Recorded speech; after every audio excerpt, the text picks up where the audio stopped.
للصلاة حافظين وللزكاة فاعلين ولما عندك طالبين ولأرضك راجين وبالهدى متمسكين وعن اللغو معرضين وفي الدنيا زاهدين وفي الآخرة راغبين وبالقضاء راضين وللنعماء شاكرين وعلى البلاء صابرين وتحت لواء سيدنا محمد صلى الله عليه وسلم يوم القيامة سائرين وإلى الأرض واردين وإلى الجنة داخلين ومن النار نادين وعلى سرير القرامة قائدين ومن حور عين متزودين ومن سندس واستبرق وديباج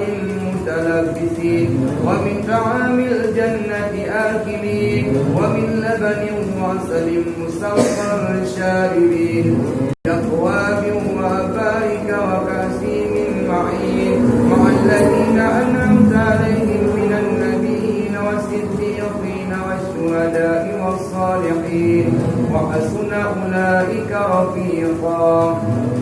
ذلك الفضل من الله وكفى بالله عليما اللهم اجعلنا في ليلة هذه الشهر الشريفة المباركة من السعداء المقبولين ولا تجعلنا من الأشقياء المردودين وصلى الله على سيدنا محمد وعلى آله وصحبه أجمعين برحمتك يا أرحم الراحمين